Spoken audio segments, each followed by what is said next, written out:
Hi, we're Destiny and Elizabeth, and if you're new here, we've been living on the road in our self-converted van for a little over a year, and we wanted to take the time to share our first year with you. That's me. I'm Elizabeth, and that's my wife, Destiny. We've been together for 7 years, married for 2, and we decided to follow our dreams and travel the world. We chose this alternative lifestyle because we thought it would be fun and a crazy adventure, which it has been.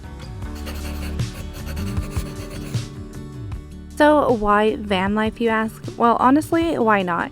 It all started because I, Liz, found out about van life on YouTube and I became pretty obsessed with it. I watched so many videos all the time. It pretty much consumed my life.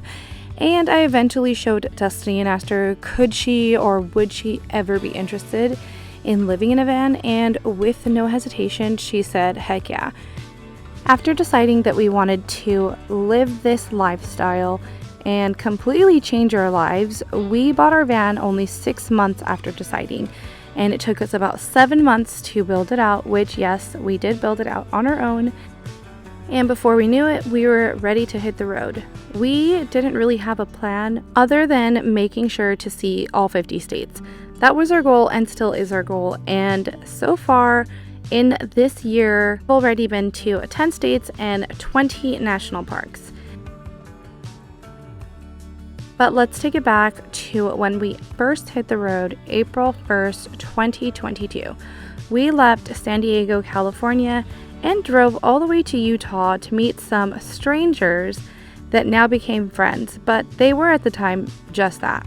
We had never met them, 3 girls that are amazing, and we're so happy that we met them, but we drove all the way 10 hours just to meet up with them, and boy was it a bumpy ride to get there. So we were headed to a place called Alstrom Point in Utah. We had never heard of it, but since our friend said she had been there before, showed us some cool photos, we said, let's go.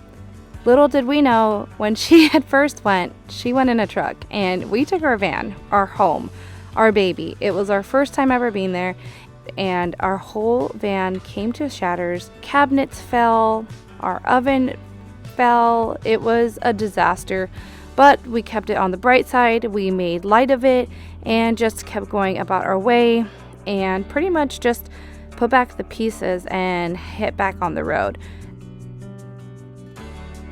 Since we were in Utah, we didn't really have any plans, but when our friend asked us where we were and if we wanted to join her in Zion, we couldn't help but say yes. We had been to Zion before and absolutely loved it and thought, why not do it with our best friend as well? So we met her in Zion and had a great time. Utah is a pretty popular spot for the nomadic community. However, we were pretty new to it, so we didn't know much. But since we had went to a few events earlier this year before our van was even built, we had already made some nomadic friends, which we so happened to run into and hang out with in Utah. And when we were hanging out with them by the bonfire, they had asked us if we were doing something called the Mighty 5. We had no idea what that was, and we're so curious and eager to learn more. And we quickly learned that there are 5 national parks in very close proximity to each other in Utah. So what did we do? We made sure to see the Mighty 5. Since we had already been to Zion, that marked off number 1 of our list, and then we continued with the rest of the 4. We next went to Bryce National Park, Capitol Reef, Arches, and Canyonlands. They were all such a beautiful, amazing experience, and we spent way more time in Utah than we ever thought we would. We also fell in love with southern Utah and all of its beautiful landscape. We also pretty much stayed with our friends just about the whole time that we had first met up with in Zion. Our nomadic friends, they do live in a bus, and we got to camp around, kind of caravan with each other, and hang out with each other. It was such an amazing first experience on the road. After leaving beautiful Utah, our journey took us east to Colorado. We needed to do a lot of van life chores and pick up some packages, and we ended up in a small town called Grand Junction, and then started to explore the state. We fell in love with the beautiful state of Colorado and stayed there for about a month. We met up with our friends that we caravaned with in Utah, enjoyed nature, wineries, many great cities, and we even visited all 4 of the national parks in Colorado. which was pretty amazing because they are all in different parts of the state.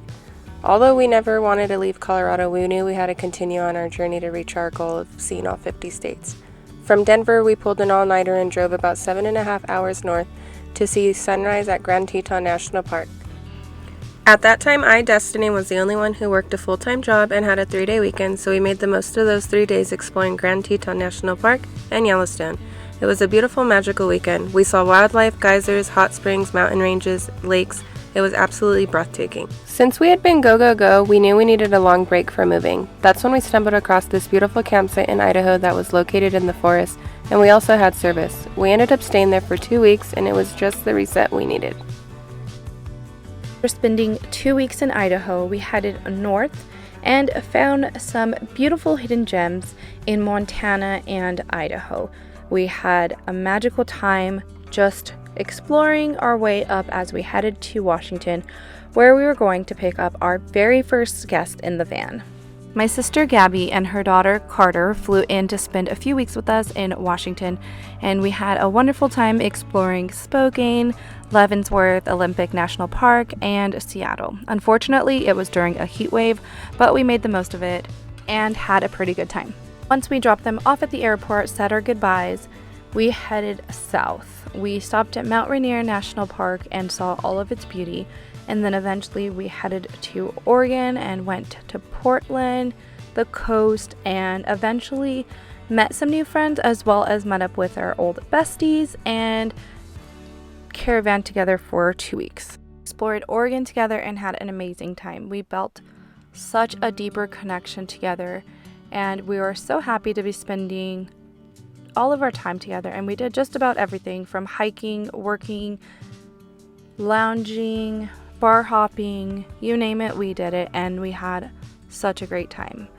We eventually went together to a van event called Descent on Bend, and we had such a blast. To enjoy our first van event with our rig fully built out, and we had the time of our lives. We made more friends and truly just had a great time.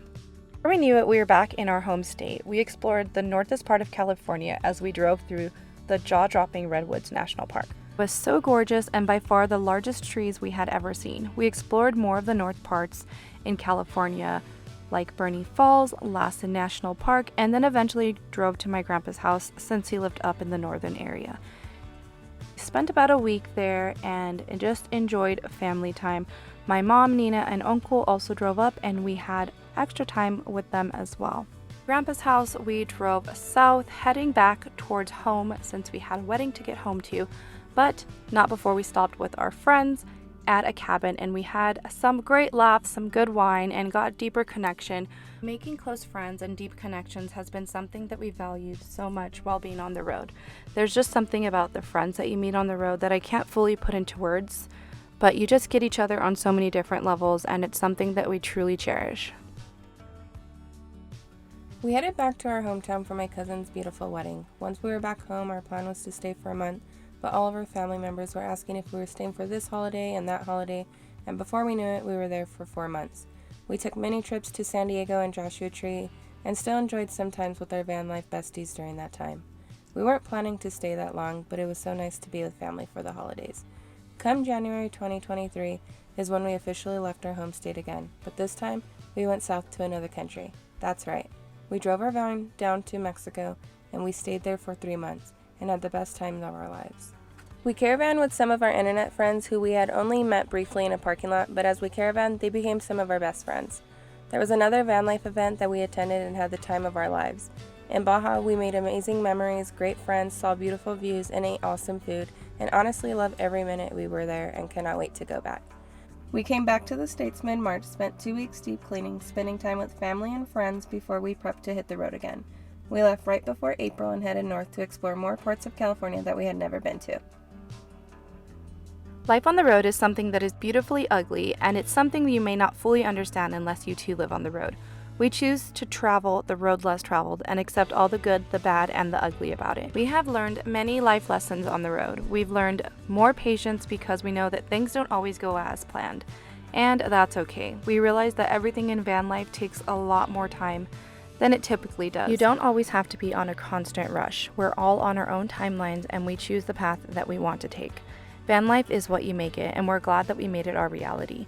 We hope to inspire others to follow their dreams as well and know that no dream is too big.